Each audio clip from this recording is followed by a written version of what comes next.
Hey guys, it's your favorite Donabot here, and welcome back to another remake. Today we got the rematch between the Battle of the Goats. Far better than what we did before, and obviously far shorter here.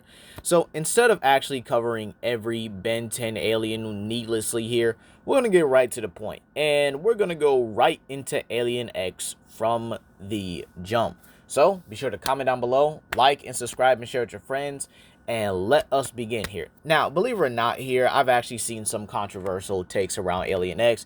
He's autoversal, he's hyperversal, he's only complex multiversal. So, with that being said here, I think I could wholeheartedly say I could at the very least give Alien X, at the very least, low outer versal. This is important here. For starters, he was skill above Clockwork's feat because of, again, I had to relook this up here. Atomic X actually weakens Alien X here, or the Atomic's DNA actually weakens Alien X's DNA here. So Ben's actually harming himself here on that one. And he was skill above Clockwork, who's able to merge entire timelines, with the Ben 10 cosmology being infinite in size, having many infinite realities and alternate infinite realities here, which I actually find pretty interesting because Ben is actually much more versatile in his cosmology than Invincible here, which I find pretty interesting. And considering the sheer fact that they are connected to the Amalgus cluster, which is Transformers animated, they could also be argued to have an infinite dimensional layer upon their cosmology as well here. This is important here considering the sheer fact that Ben 10 actually does, have things like infinite universes, higher dimensional planes, like the Forger creation, and even other planes that humans can't even perceive here. I forgot what episode it was in Alien Force, but they fought this like child's toy that was just like completely whooping them out here. And so it was just from a higher dimensional plane, which is why Ben couldn't beat it. Keep in mind here, Ben would also scale above the Big Bang feat as well here, considering the sheer fact that it was, pretty simple feat here that even Alien X could have held here. Now, Alien X himself has actually been confirmed to be beyond all the things in creation. This would include concepts and likely platonic concepts as well, putting him at a outerversal level pretty easily. But because of the cosmology itself here, this would likely, kind of, I guess you could say, down him a little bit here. But we do know Ben has many interdimensional planes here, such as the Inner System, which is a collection of planets and dimensions, okay, actually put together, as Anerphatos is actually an interdimensional plane. There's also the Null Void, which again is another infinite dimension itself here, or an infinite universe here.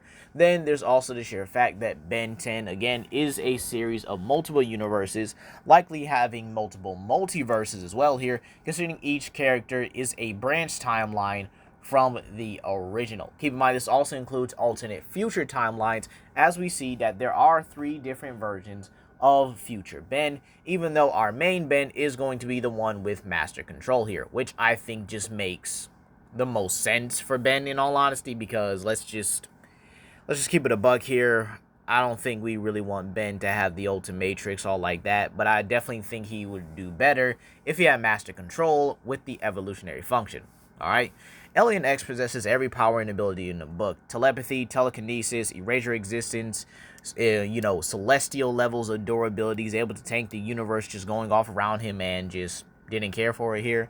And he was able to recreate it pretty easily. And keep in mind, celestial sapiens are honestly responsible for everything changing in the continuity. This includes even like voice actors, which are actually like, I guess you could say that's pretty overpowered because they might be able to reach into the real world to some extent here.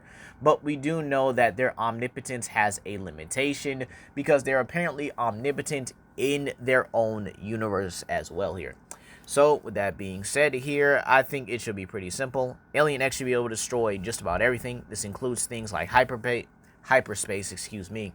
the Null Void, Anerphatos, the higher dimensional planes that other aliens even exist on.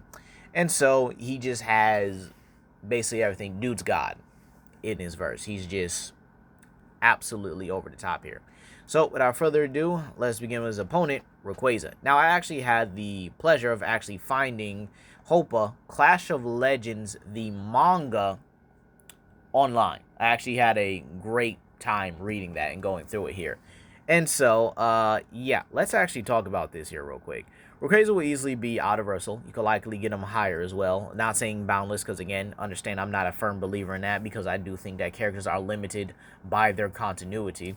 So with that being said here, Rayquaza should easily be universal. This is important because he easily scales to the likes of the Creation Trio, which created everything in the verse here, including concepts. The sheer fact that the Creation Trio also embody the major concepts of time, space, and reality, or dimensions itself here.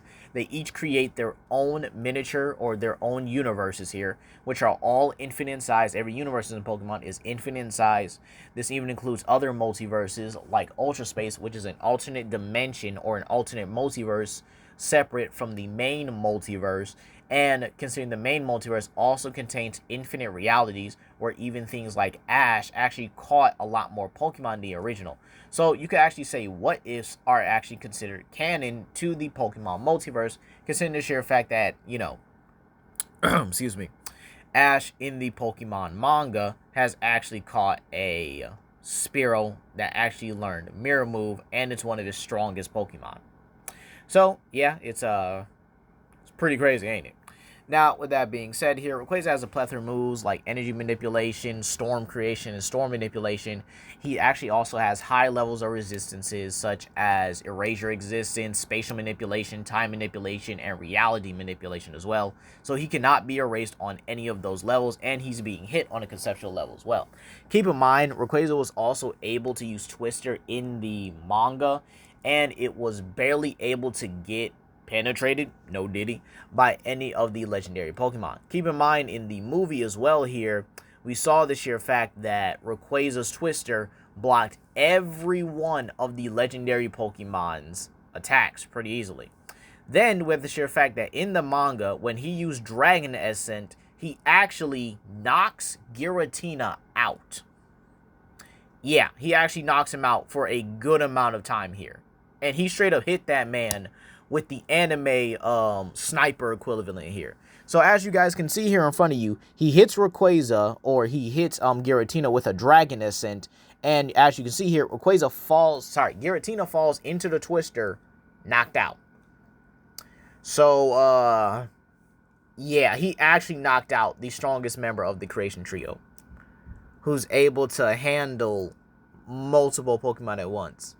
And then he also scaled a Lugia, or above Lugia, he was able to handle Hoopa. And Hoopa was able to fight Regigigas, Zekrom, Reshiram, Groudon, and Kyogre. Base Groudon, Kyogre, not Primal. All at the same time. Again, it's absolutely insane how powerful these Pokemon are. These guys are just absolute demons here. So, with that being said here, yeah, he would also scale above the other concepts of, or conceptual Pokemon in the verse here, such as Yveltal, Xerneas, and Zygarde, who embody the concepts of life, death, and balance. And keep in mind, Zygarde's able to fight against Necromazza, and Ultra Necromazza at that, who will scale above her base self, or her shelled form here. And her shelled form was able to consume all the light in Ultra Space, which again is an infinite multiverse. And keep in mind, he would also scale again to the Creation Trio, who embody the likes of time, space, and reality, and actually maintain these concepts and created these concepts throughout the entirety of the Pokemon multiverses. Alright? So, with that being said here, Rayquaza also possesses the moves Hyper Beam, Hurricane, Twister, Ice Beam, which actually is a pretty cool move for a Dragon type. Dragon Ascent, which can increase his speed, excuse me. He also possesses Dragon Rage, Dragon Pulse, Dragon Claw, believe it or not, here. And, well, he's actually pretty tough all around. I don't really think there's anything else I need to say. Rayquaza's the GOAT. You don't see an out-of-control legendary Pokemon, and he's not there cleaning it up. Doesn't matter who it is here. So without further ado, let us begin here. Let's actually talk about who wins this fight more often than not. Ben 10 with clearly Alien X here versus the GOAT Rayquaza. The battle of the GOATs themselves here. So, with that being said here, I think that while Alien X is powerful, he can do a lot of things. And a lot of things other Pokemon have done, like making multiple copies of himself. Deoxys has done that. But again, he can take it a step further. And while I do think Ben could initially overwhelm the likes of Rayquaza, Rayquaza scales a lot higher when it comes to it, alright? You see, Rayquaza scales to the literal creators of his verse. Even if you want to say that's their avatar states and not their true forms, understandable. Still, he scales way above anybody in Ben 10's verse, and so do they. And the thing is, though, Rayquaza not only was able to handle the strongest member of the creation trio, he was able to knock him out cold. Like, I don't think a lot of Pokemon can get away with the sheer fact that they hit the strongest member, Giratina, and knocked him out cold. I'm just saying, there's not many people that can, get that kind of luxury of knocking out a member of the creation trio, let alone another legendary Pokemon that has the strength, speed, agility, and endurance to actually hang with them. And Rayquaza is one of those mons. He's just built like that. But hey, that's going to be all today, you guys. Rayquaza definitely takes it. And I would have to say it's going to be a low to mid difficulty because he can resist a lot of stuff that Ben does. But that's going to be all today. And I hope you guys enjoyed this remake. Peace.